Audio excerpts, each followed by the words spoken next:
Eastleigh, what's your role? And give us some information about the club and how are they performing?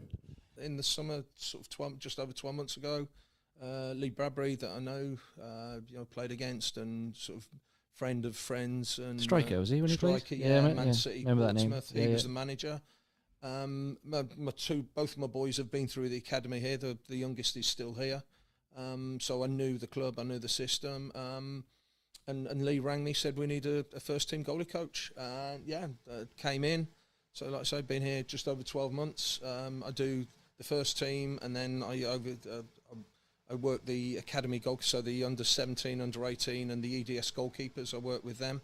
But just love it. It's slightly different. We've not got the budget, not got the finances. The infrastructure's not quite there compared to a Southampton. But we think we're not far off like a League Two or League One sort of club. You've seen the ground. Yeah, it's lovely. Lovely pitch that is. Pitch is amazing. The facilities are they're up there with I've been in a lot worse sort of changing rooms and stands in League One. It's a proper club. It's a friendly club. Everyone that works here. Southampton. When I first went to Southampton, I think the first staff meeting we had and the first Christmas party, there were 129 staff there. The last one I left at, there were like 470 something. It was massive. You didn't know half the people. There's probably 10 people full-time staff here. At Eastleigh, we know everyone. There's an event going on today, and half the office staff are over there working the event today because that's there's a chance of some money for the club, and it's important. But we do it right. We do it proper. We travel overnight. We have every morning before training, the lads have a proper breakfast is put on. We have lunch after training. So the nutrition's right. We've got analysts, we've got sports scientists, and Kelvin Davis now, the manager, and Danny Butterfield. We've got experienced manager and coach, and myself and Jason Bristow, in the first team coaching staff. It's great. Really enjoying it. Looking forward to the season. We had a couple of changes last year. Like I say, Lee Bradbury was in charge at the start of the season, and then Richard Hill took over.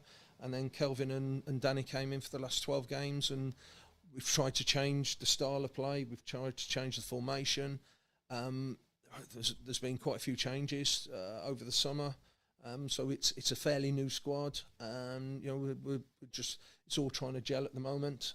We've only had no one's played 90 minutes yet in pre-season. We've not played the team that will probably start the season. They've not played together yet, so it's still sort of in that embryo stage. But yeah, we're excited. We're hoping still maybe one or two more to come in before the start of the season. But yeah, it's great, and I love it. I just love the time here. I feel like I've been here for 10 years already. Yeah. It seems like there's a lot of depth to the coaching department for a non-league team, which is, half the battle, I suppose, because some of the sides in National Leagues are still part-time. There's not many. You'd be surprised. It's now changing, hasn't it, over the past few years. Yeah. Thinking about this season's objectives, what was your expectations for this season? Do you think you can finish into the playoffs? That's the aim. That's the aim. It's not going to be easy. I think, like I said earlier, I think every club in the league's probably got that same aim. But if your expectations just to come 21st out of 22, then there's no point starting the season if that's your aims and expectations. We all want to be the best. We all want to, push for success. Again, like I said earlier, there's only going to be two teams that go up. One team's going to go up automatically. 6 are going to be in the playoffs, and we hope to be one of those. It's going to be tough. There's some clubs spending good money in the league. And there's going to be some quality teams this year, but we hope that we're one of them. And the gap between the National League and League Two seems to be closing all the time. You've seen a lot of sides that have gone up from the National League, Wrexham being one. You've got Stockport, Notts County went up and did really well. it is a possibility of getting a back-to-back promotion out of the National League, isn't there? There seems to be a higher gap then for League One, but the gap is closing, and like you say, there's lots more professional teams in the division. Do you think it could become like a fully fledged sort of like 5th official league? Because at the moment it's still considered non-league, but yeah, is there any reason why it couldn't be deemed as a?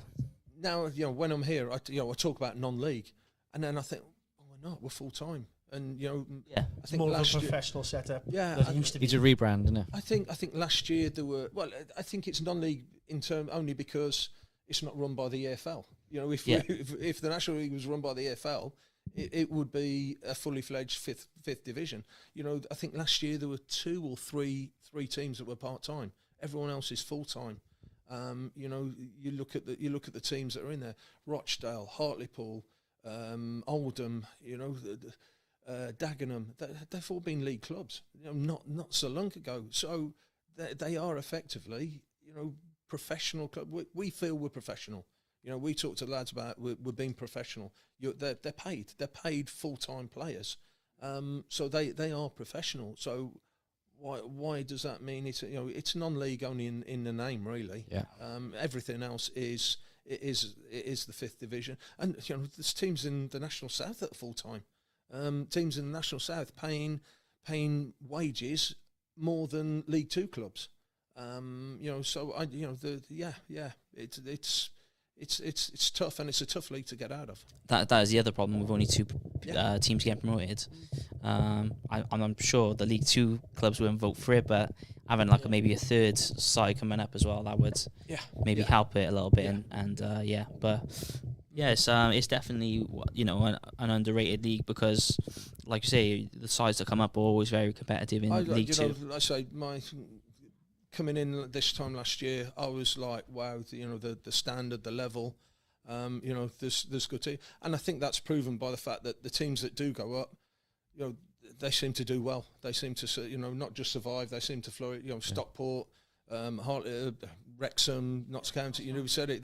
They don't just do well the next year. They're up there challenging. So that shows that the teams are strong and they're ready for it. Yeah, well, certainly be. We've visited the club and be rooting for you. Good. Hopefully you go up. Yeah, More than welcome to a game, guys. Brilliant. Yeah.